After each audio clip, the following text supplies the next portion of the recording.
Alors, cette question que je pose aujourd'hui en guise de titre à cette vidéo, donc flamme jumelle, voie d'enfermement, point d'interrogation, parce que toutes ces années, j'ai vu à travers mes consultations donc la souffrance de plusieurs centaines de personnes venues donc me consulter, et je vois depuis quelque temps déjà une sorte de cristallisation toujours plus forte qui, selon le ressenti que j'en ai, peut potentiellement mener à une forme d'enfermement sur ce chemin de flamme jumelle. En tout cas, c'est la question que je pose ici et que vous vous poserez entre vous et vous.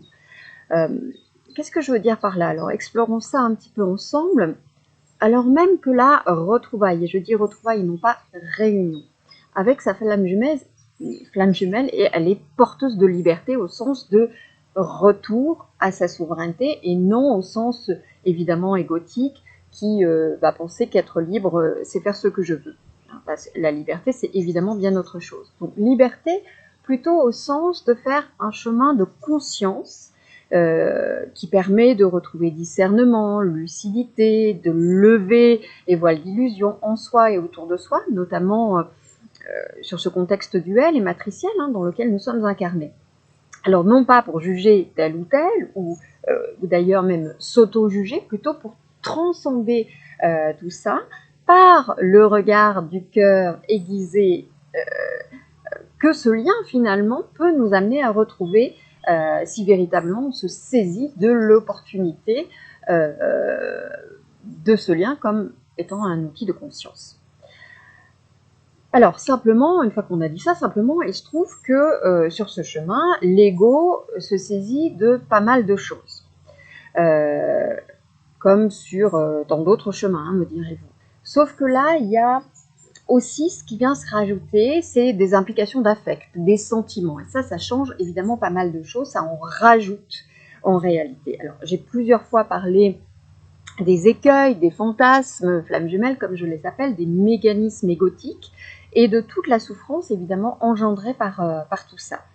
Ce qui est essentiel, selon ma vision, c'est de distinguer ce qui est du ressort du lien subtil et ce qui est du ressort de la relation sur le plan terrestre. Lien subtil, relation terrestre. C'est fondamental parce que cette confusion, souvent fréquente d'ailleurs, elle est la porte ouverte à plein d'amalgames, d'interprétations et aussi d'illusions.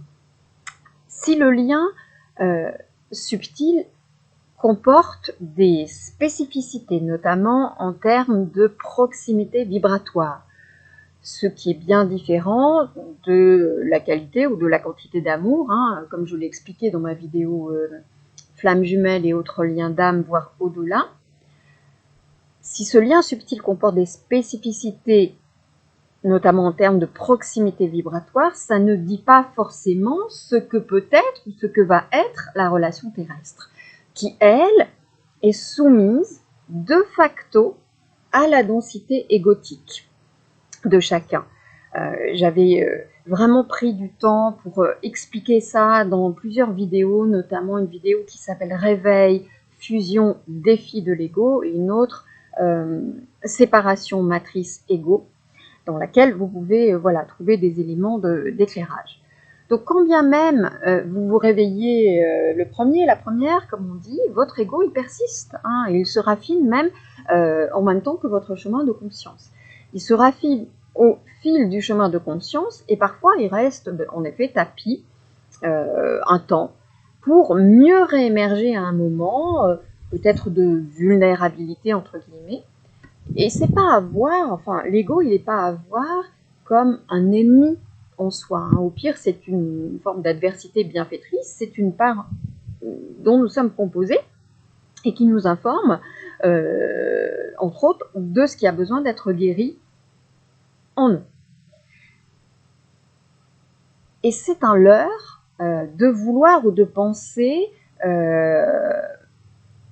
à sa disparition.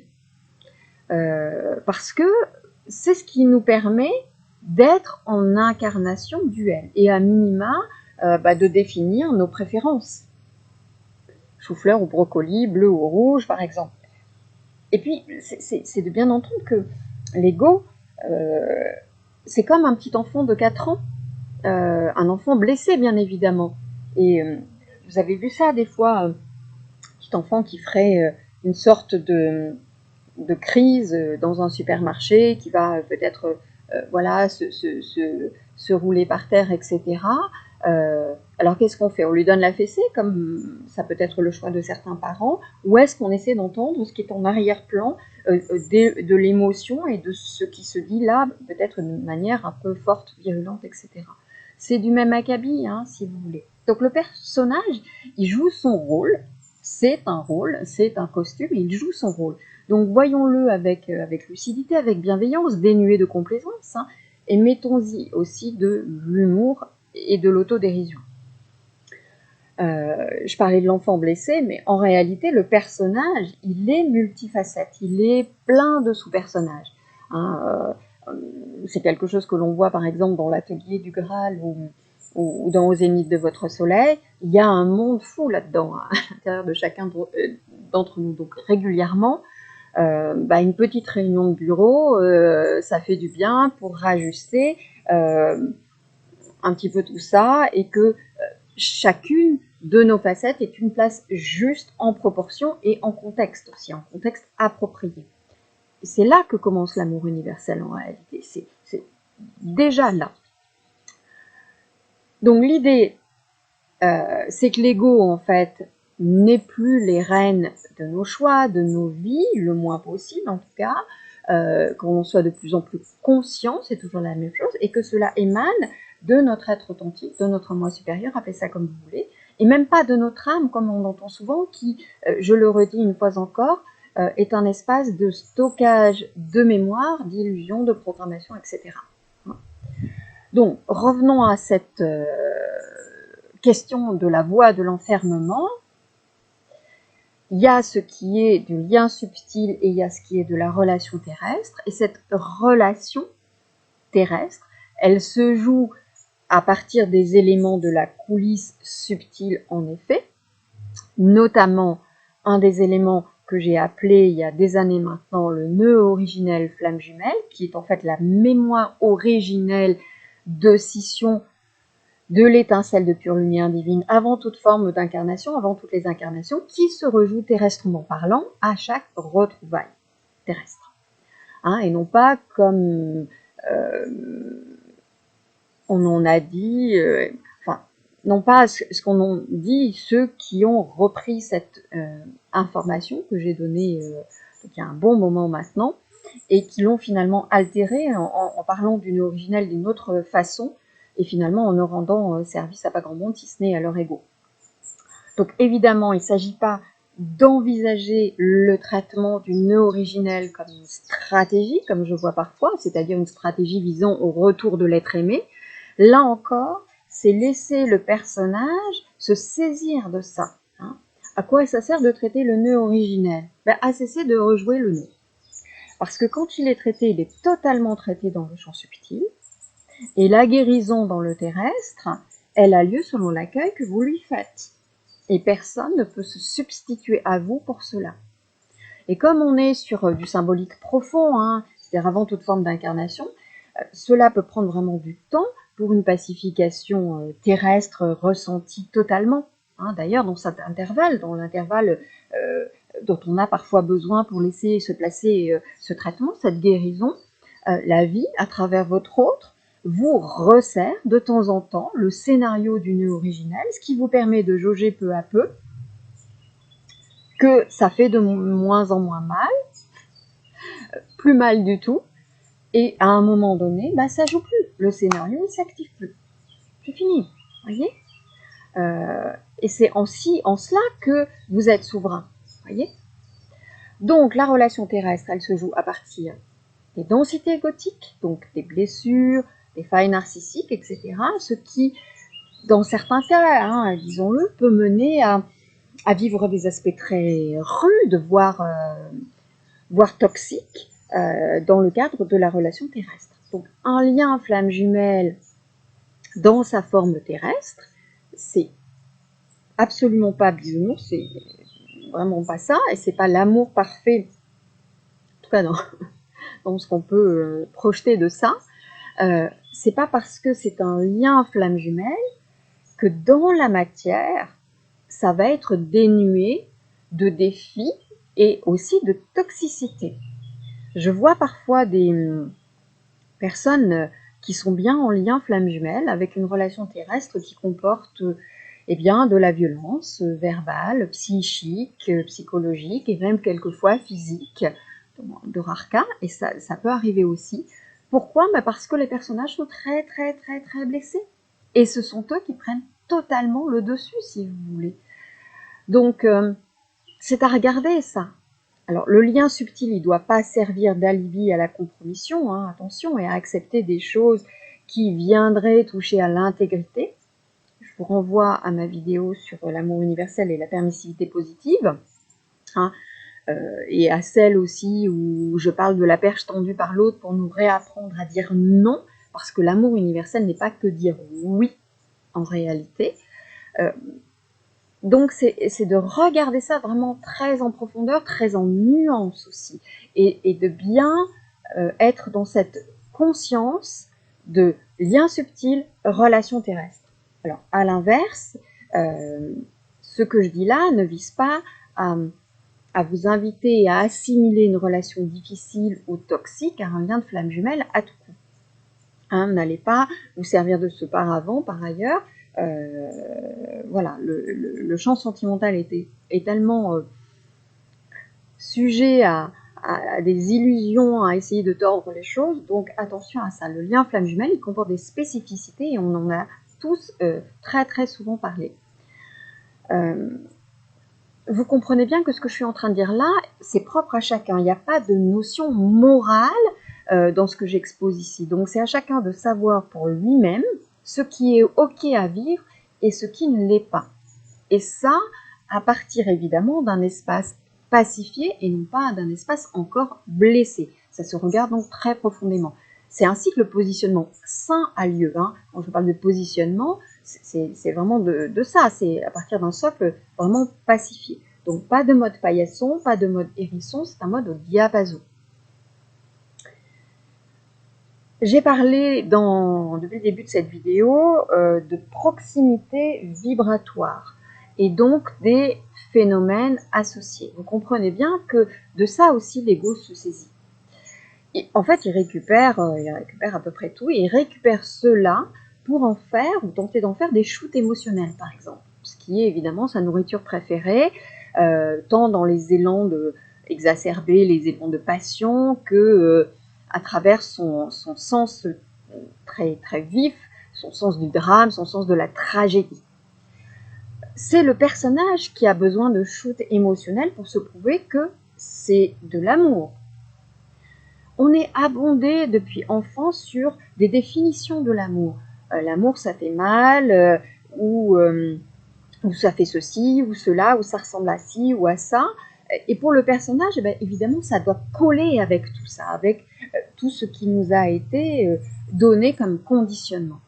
Et quant au mental ego, qui est évidemment, le mental étant une part du personnage, il veut mettre toute cette affaire dans une case qu'il connaît.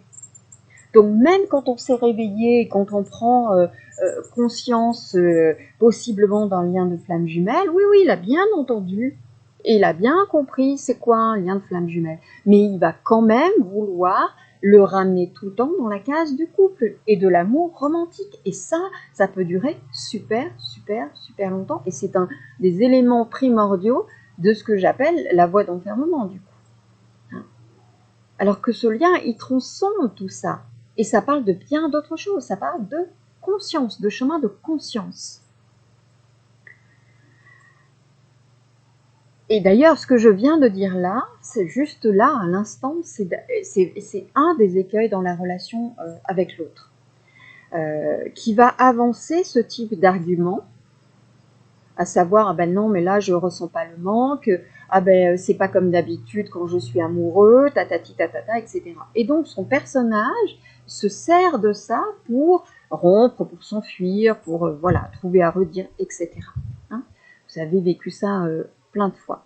Sauf que cet amour de référence auquel on fait référence, c'est un amour qui est plutôt conditionné, un amour dit d'attachement.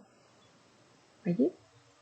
Donc, il n'y a pas à séparer le subtil du terrestre, ça n'est pas mon propos, il y a à poser un regard lucide sur des aspects émanant de plans différents.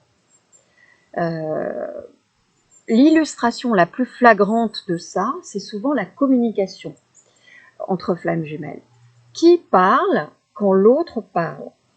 Évidemment, ça vaut aussi pour vous, pour nous tous, hein, par la même bouche. Parfois, c'est le personnage qui parle, parfois, c'est l'âme, parfois, c'est l'être authentique, le moi supérieur. Donc, qui parle quand l'autre parle? Qui parle quand vous parlez? Et puis, ça, c'est important aussi, il convient d'accueillir ce que l'autre peut ou ne peut pas, ou ne veut pas. Et qu'il va répéter maintes et maintes fois sur le chemin et que parfois on ne veut pas du tout entendre. Donc, convient d'accueillir ça et d'aller vraiment plus profondément dans la guérison de ce que ça peut réveiller en nous et dans le pardon à soi et à l'autre. Voyez? Et ça n'a pas besoin de l'autre pour se faire le pardon, je rappelle juste ça. Donc, tout ça, ça a trait à sa propre densité égotique dont j'ai parlé dans plusieurs vidéos, dont celle, en effet, réveil, fusion des fils d'ego et séparation matrice ego. Il y a un deuil aussi à faire, hein, vous voyez, de projection, d'attente, d'espoir. Et l'espoir, c'est une attente, en fait. C'est attendre que quelque chose vienne, l'espoir. C'est ça.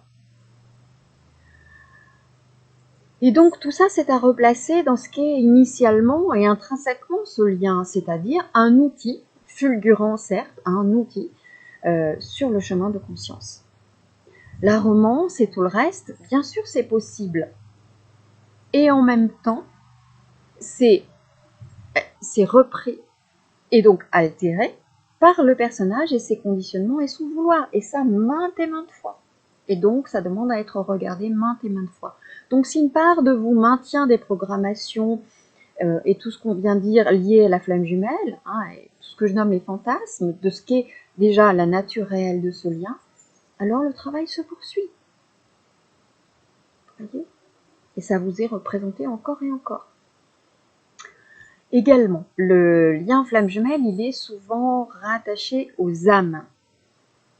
Et même à l'idée d'une âme qui serait coupée en deux. Alors, je ne répète pas ce que j'ai dit à ce propos. Du coup, il arrive que certains d'entre vous me demandent si la réunion, elle est bel et bien un choix des âmes, ou si ça relève du coup plutôt des essences. Notamment vu que les âmes sont soumises à des programmations, à des mémoires, à des illusions. Ce à quoi je réponds, choix à tous les niveaux. L'impulsion est, selon ma vision, hein, évidemment, l'impulsion elle est donnée au niveau de l'essence, elle est reprise par l'âme et ses programmations, ses illusions, ses mémoires. Et là, du coup, ça commence à se gâter, donc. Puis, elle est récupérée également aussi en plus par le personnage via ses conditionnements, ses fantasmes, ses peurs, ses blessures, etc.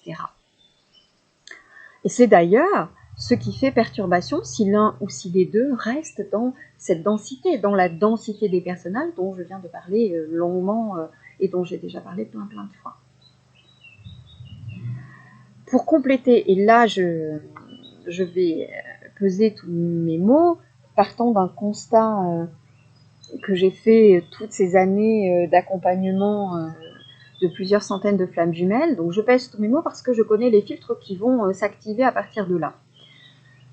Au fil de plusieurs centaines d'accompagnements à ce jour, et je dis à ce jour, et sans que ce soit une fatalité immuable et un constat universel, valant donc pour tous. Les duos flammes jumelles qui ont une empreinte de scission-amputation, c'est-à-dire une grande majorité des cas en fait. Une empreinte de scission-amputation dans le nœud originel, sont face un grand défi pour raccrocher le wagon de la réunion terrestrement parlant. Je le dis bien, ça n'est pas une fatalité immuable et un constat universel. Donc, quand la séparation-scission n'a pas lieu dans le terrestre, ce qui concerne une minorité de duos flammes jumelles, de couples, même si c'est super dur d'être en relation avec la flamme jumelle dans un quotidien, faites le job, cultivez l'amour, l'amour en premier, le fameux amour en premier dont j'avais parlé dans des vidéos. Alors attention, ce que je dis là, c'est pas une invitation au sacrificiel, à la compromission, et c'est d'ailleurs pas parce que vous allez opter pour ça, c'est-à-dire vous forcer à rester et à vivre ce qui pourrait apparaître insoutenable, venant toucher votre intégrité, etc., que l'autre va rester, que la relation va se poursuivre.